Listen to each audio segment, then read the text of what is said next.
Meus caros irmãos, ainda continuando a leitura da carta de São Paulo aos Romanos, temos hoje um trecho muito importante, uma expressão famosa de São Paulo: não faço o bem que quero, mas faço o mal que não quero.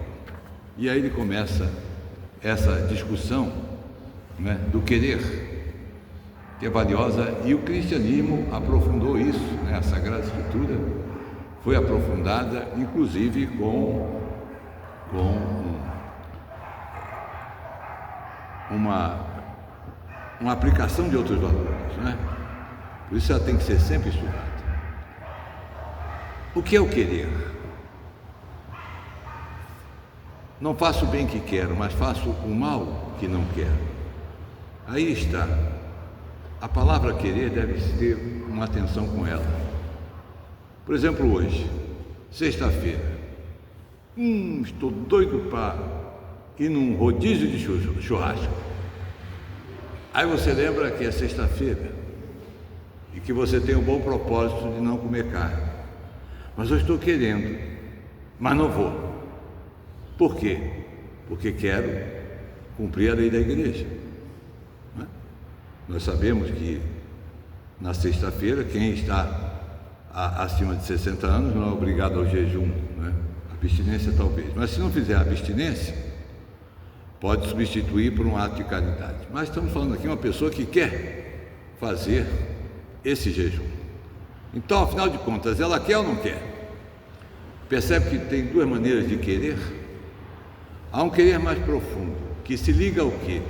A nossa constituição, as faculdades da alma, que são a inteligência e a vontade. E aqui nós falamos de vontade, uma coisa mais profunda, um querer mais profundo que não se confunde com os apetites, sobretudo os apetites sensíveis.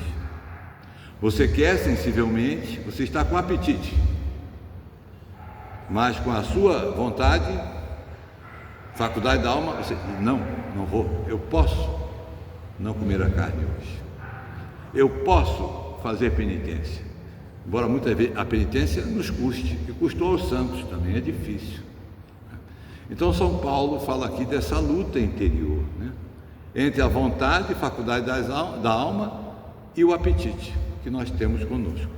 Então é um texto clássico que chama atenção, para esse problema que temos e para este entendimento, porque muitas vezes nós falamos: estou com a vontade disso ou daquilo, e esta vontade é o apetite, sobretudo o apetite sensível, Então é com a vontade, faculdade da alma, que nós negamos essas coisas para alcançarmos bens maiores, Por isso que se fala, esse aí tem força de vontade, Então ele com a sua vontade consegue domar os apetites. Isto é importante, porque de certo modo vai entrar no Evangelho também de hoje, quando Jesus diz às multidões: quando vedes uma nuvem vindo do ocidente, logo dizeis: vem chuva.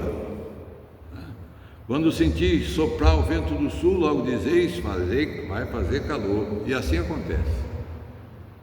E aí Jesus diz isto, Hipócrita, vós sabeis interpretar o aspecto do céu, como não sabeis interpretar o tempo presente? Então é isso aí. Aristóteles já dizia, como o intelecto se move de modo diferente, como sabedoria, como técnica, e é verdade. Tem gente que é sábia, entre aspas, nas coisas do mundo, mas quando se fala das grandes coisas da vida, já não é tão sábio, não é contemplativo, não tem a verdadeira sabedoria, Então, nessas coisas eles são bons, como até hoje, a inteligência técnica cresce, de um tal modo que às vezes nós vemos uma pessoa tão sábia dizer que é ateu, dizer que Deus não existe. É coisa de muito pouca inteligência dizer que Deus não existe. Sabe o que quer dizer que Deus não existe? Quer dizer que todo esse mundo, que todas as galáxias, que todos os planetas, que todas as plantas, que todos os animais, que todos os homens, que todas as criaturas de toda espécie vieram assim, ó, do acaso, apareceram aí, do nada. Isso não é nem um pouco inteligente, né? E ver que contrariam, de certo modo, até a própria ciência, porque nós procuramos as causas da coisa, não é? Tem aqui um vaso quebrado. Quem foi? Ninguém. Claro, porque filho feio não tem pai, né? Então ninguém quer saber disso. Mas tem uma causa, nem que tenha sido o vento, mas o vento está muito pesado e o vaso está muito bem colocado, o vento não foi. Alguém fez, percebe? Nós procuramos causas em tudo. Uma investigação policial, ele vai o quê? Pelos vestígios que ele tem ali e pelos testemunhos, ele procura uma causa. Então, como é que nós não conseguimos ver que esse mundo tem que ter uma causa, e uma causa superior a ele? Então, uma pessoa simples pode chegar a isso, a existência de Deus, um raciocínio muito simples, não é? Então é isso que Jesus está reclamando aqui. Como é que não sabeis interpretar o tempo presente? Não é? Por que não julgais por vós mesmos o que é justo? Ou seja, Deus nos deu a inteligência, nós temos condição de chegar ao que é justo. Nós temos condição de conhecer aquilo que o homem é e aquilo que ele está destinado.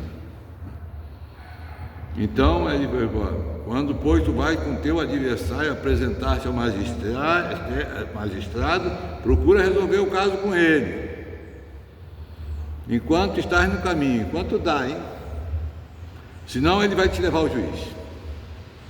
O juiz te entregará ao guarda, e o guarda te jogará na cadeia. E um dos nomes que se dá ao demônio é o adversário. A tradição cristã, um dos nomes que se dá ao demônio, o adversário de Deus e o adversário da humanidade, e o adversário de Nossa Senhora. Ele é o adversário, adversos. O adversário quem? É quem está na sua frente, adversos, está verso de você, não é? Em tudo, né? E ele é o adversário da nossa salvação. Então, enquanto está no caminha essa vida. Estamos indo para onde? Para diante do juiz, todo mundo, ninguém escapa. Então procura resolver a tua vida, procura viver em estado de graça, procura aproveitar das indulgências, procura aproveitar dos bens sobrenaturais, para chegar lá bem. Se não, vai para a cadeia. Onde é essa cadeia? O Purgatório, porque diz aqui, e eu te digo, daí não sairás enquanto não pagares o último centavo. Então, se pagar, sai. Percebe? Então, se pagar, sai, tem saída.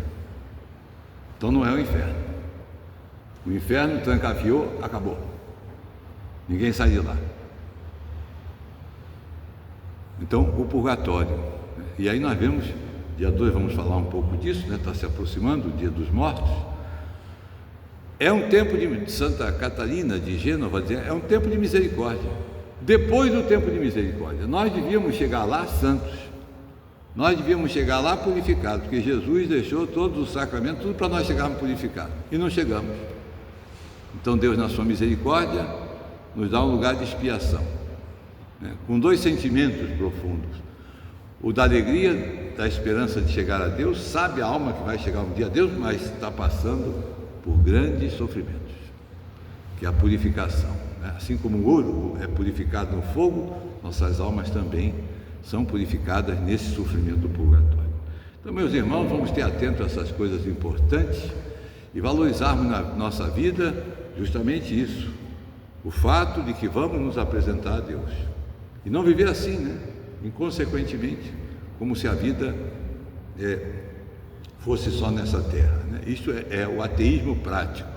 Acredito em Deus, mas vivo como se ele não existisse. Não é ateu, mas é o ateísmo prático.